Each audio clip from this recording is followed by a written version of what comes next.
Hello, my name is Kari. This is Tiger Lily Designs. Welcome to my channel. Today we're going to be working on foundation paper piecing. It's a form of quilting where we're going to be using paper, our sewing machine, and fabric to make a very cool block.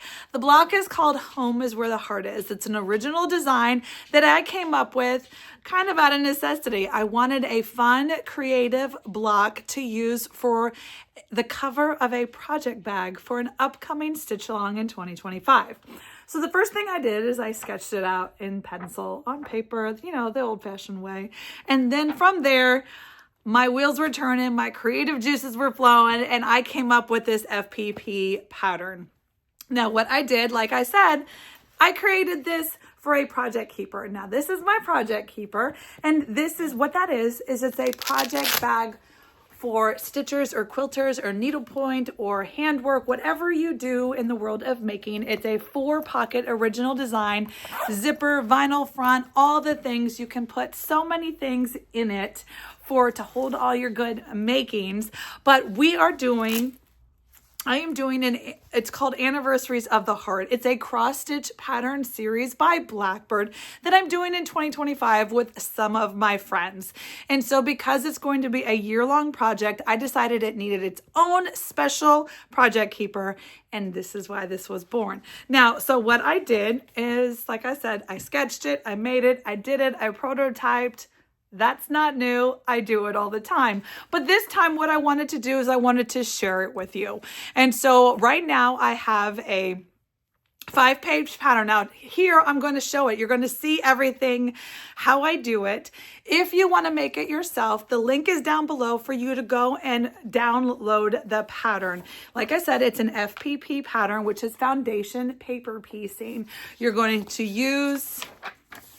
gives you all the directions and the numbers and all the things you need to use to make the pattern. So you can watch the video, see if it's something you want to do. If so, go grab the pattern, grab some fabric, grab some sewing machine, an hour or so of your time. And then when you're done, you will have this block that you can put on a project bag. You could put it on a pillow. You could make a quilt out of it.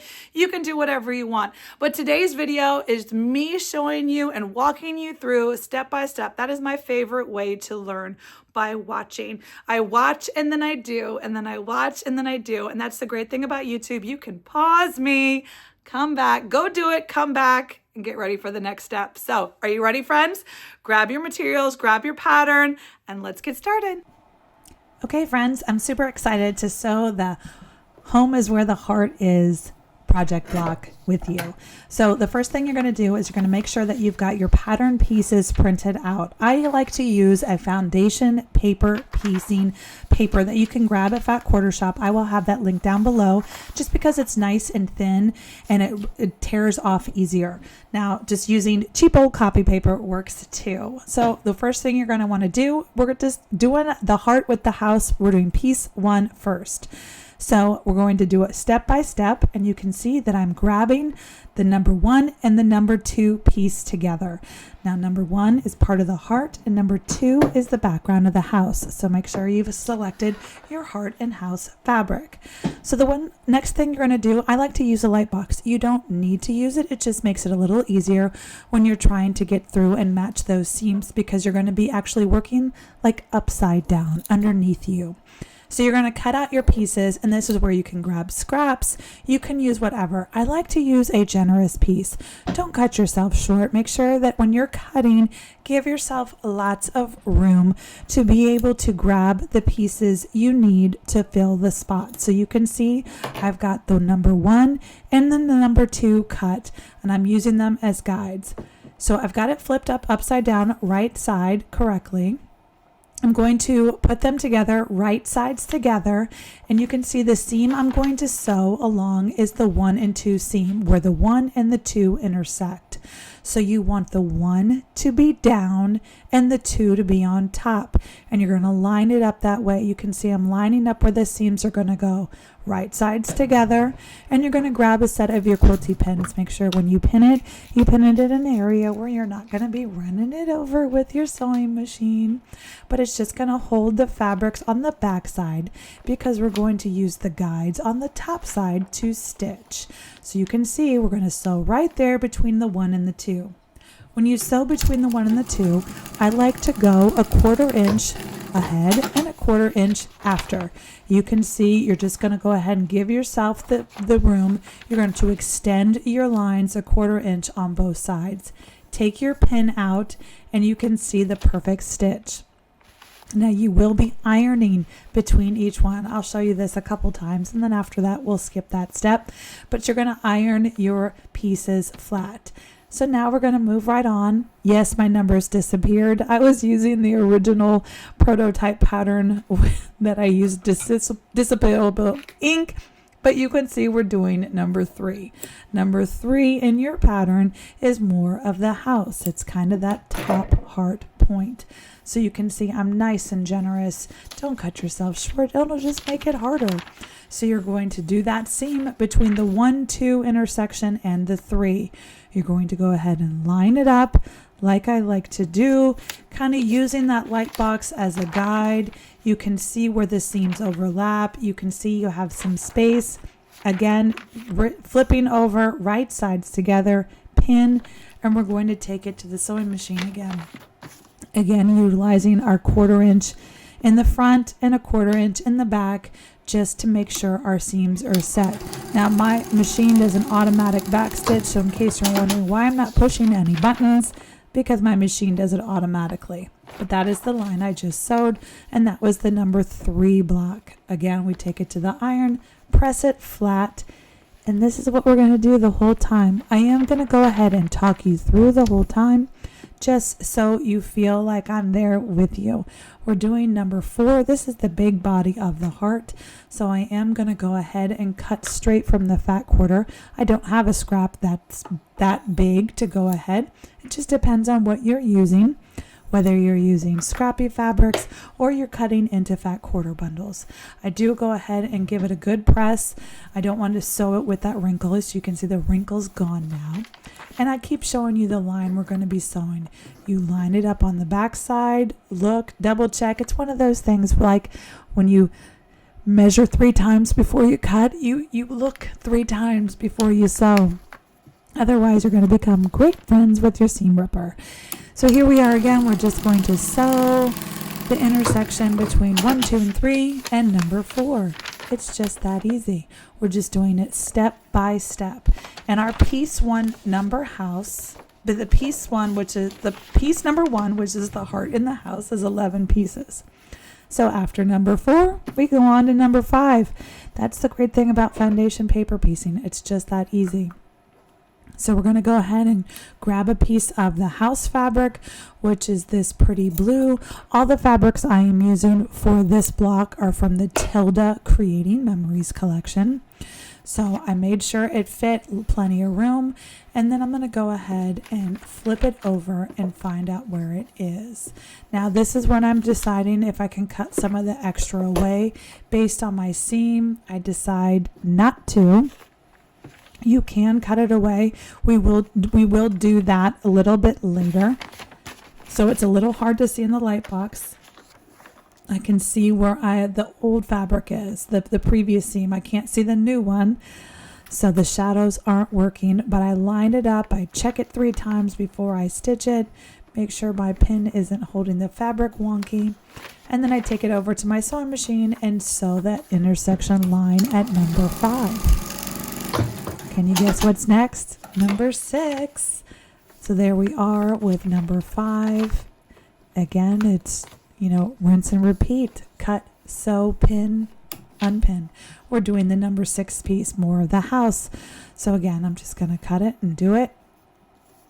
This is a wonky piece. That's the great thing about making it with scraps.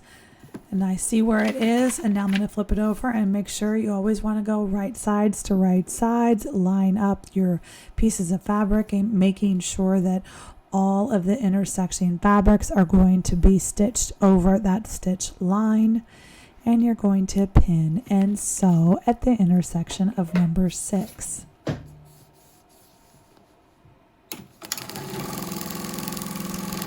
right, and then we're going to go on to number 7.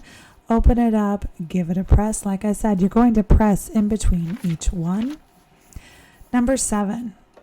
Again, it's more of the house, and this is a bigger piece. Now, when you get into angles, and I'll show you a little trick when we get to the roof section of a way not to waste your fabric, but I did just go ahead and use a rectangle piece so that I know that it would work. If you had a funky rectangle piece, I'll show you how to do that in the roof section of it, because I'm using a scrap and I want to make sure to use the most of it. That's the great thing about foundation paper piecing, is you're just kind of sewing on the lines. You can see right there, I open it up. Oh, we almost see the heart. Now we do have to intersect on the left and the right sides of the house, but we're almost done with piece 1. We're on number 8. Again, we're just going to go ahead and cut more house fabric out. We're going to make sure we give those pieces a good press so those wrinkles are out. This is where you're going to cut some of your excess away. You can see I folded on the sew line, and I'm cutting with my scissors about a 1/4 inch away from that fold. So that way my 1/4 inch, I just have that overlap, that seam allowance when I sew on that line. You don't have to be exact. The only thing I'm doing here is removing some of the bulk from the quilt block. This is more important when you're using foundation paper piecing in an actual quilt.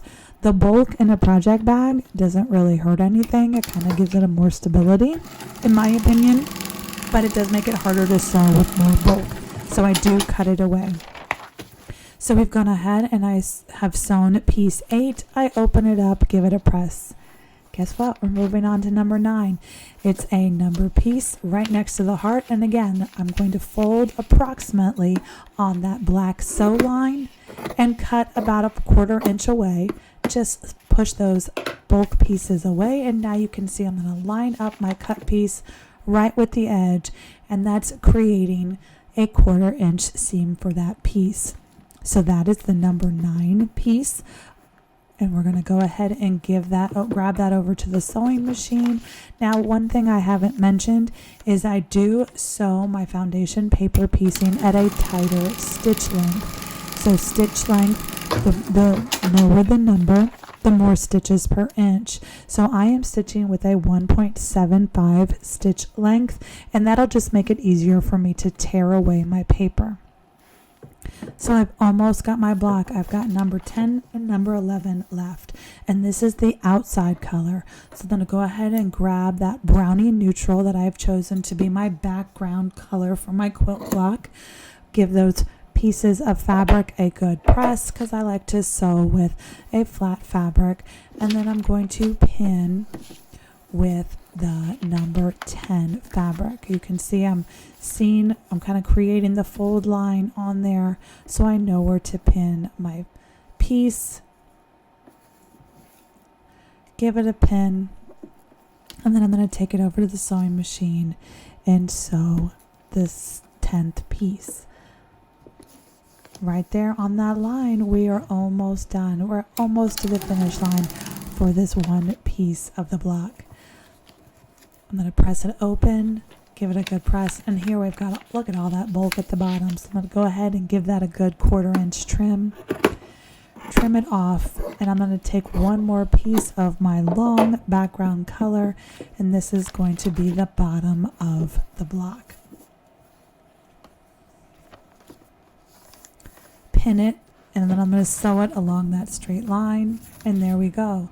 The next thing you're going to want to do is you're going to trim the piece. So you can see you're going to go right along the 4 edges, the rectangle.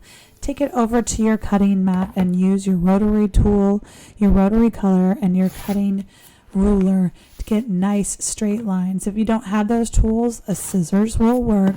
I just like to give myself nice, crisp sew lines. That's piece 1.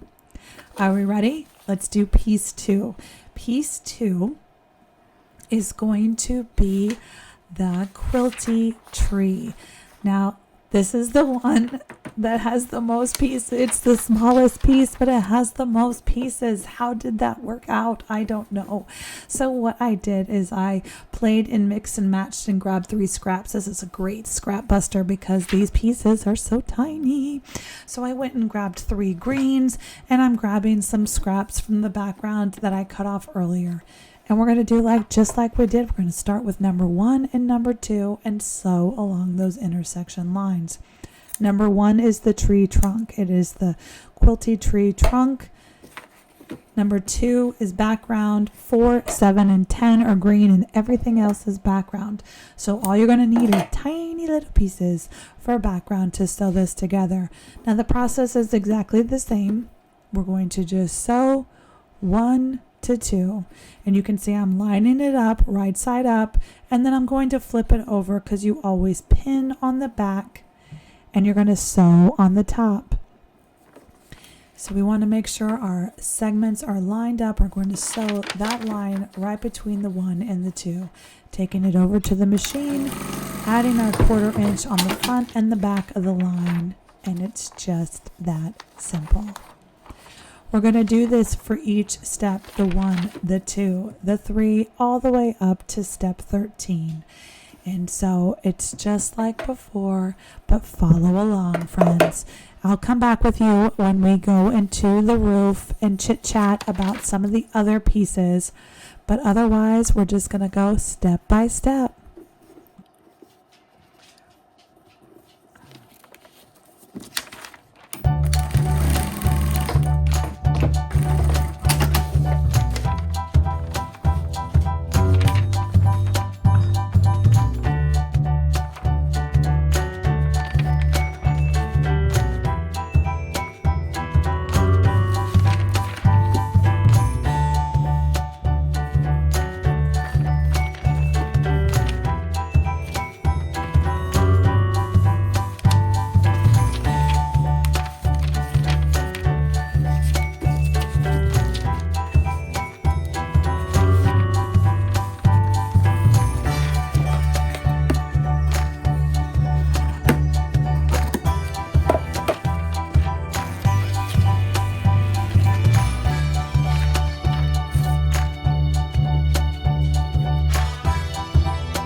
So now we've come and we're almost done. We're going to go ahead and give our piece number 2, the quilty tree block, a square up using our rotary cutter and our ruler once again to square everything up just like we did. Hopefully you were able to sew piece 1 through 13 just step by step on number 2.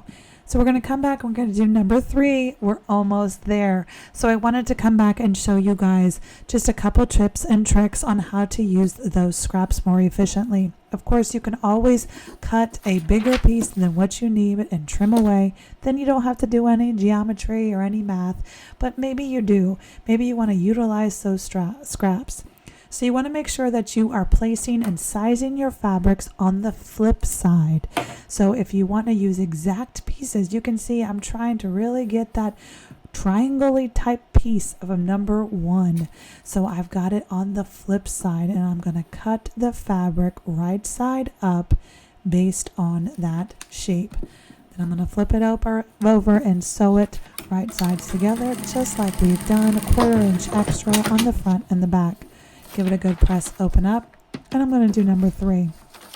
The first thing I'm going to do is trim away the bulk. I could have used a smaller piece here, but I guess I didn't have it handy. So what I'm going to go ahead and do is the number 3, which is also just more background next to the chimney on the roof. So I am going to have to cut extra from my fat quarter. You will see that I end up using almost a fat quarter. Maybe a fat 1/8 is a better number of the background fabric. If you have scraps and a lot of neutrals, you could always use a solid for your background. You do not have to use this tone-on-tone color. That's the great thing about foundation paper piecing. You can use all your scraps, maybe scraps from an existing quilt or an existing project that you already have. I'm a big fan of keeping my scraps all organized and collected together by collection. That way when I go to use them, I know it all coordinates together. So I am going to go ahead and sew the line between 2 and 3. Open it up, give it a good press. And this is the last little segment I'm going to share with you, my little tip and trick. Kind of just goes with the back side. Remember, we're doing number 4 here, but I'm going to trim away first, trim away my extra, and then I have that funky, I don't know what that shape is called, but it's not a rectangle, that's for sure. And so what I'm going to want to do is I'm going to flip over to the back side, and I want to make sure that the piece I'm going to use, lay it out, yes, that fits perfectly. And so then I just take that angle and line them up, line up where the seams are. And it doesn't make sense. It looks kind of wonky because it's like a 90-degree angle. If you had put a rectangle that way, you would have thought that doesn't work, but it does. You want to make sure that your intersection matches up exactly, and it does. And that's how you're going to use the most out of your scraps.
We are at the final stretch. We are trimming and squaring up our piece number 3, and all that's left is putting the 3 pieces together. So you've got your roof, your piece number 1, and your piece number 2. That's what we're going to put together first. You're going to line them up right sides to right sides. You see a theme here? You're going to pin them together and then do a 1/4 inch seam. The allowances are already built into the paper pattern piecing pieces. So you do not have to add, when you trim, you do not add the 1/4 inch seam. It is built into the blocks. So you can see it's a 1/4 inch seam. I'm sewing right over where I was. Take my pins out, and you're going to see they're going to come out just like that. You're going to open it up, press it open, and then we're going to move on and do the same thing with number 3. You're going to take your number 3, line it up. It should line up perfectly because the numbers the math has already been done for you. And again, you're going to line it up, pin it, and do a 1/4 inch seam right along the line between the 1-2 combination and the number 3. Take it over to your sewing machine, do a nice 1/4 inch seam. You're going to then open it up, press, give it a good press. Hopefully you don't see anything wonky. If not, either just embrace the wonky house because everything's unique, or seam rip it. But the last step in free motion quilting is tearing out your papers. This is why I love to use foundation paper that is built for foundation paper piecing. You can buy it separately on Amazon and or Fat Quarter Shop. I have them both linked down below. You run it through any of your printers. Just make sure you buy a paper that's compatible to your printer, and then that way it tears away. And here you have your finished block. Congratulations, friends.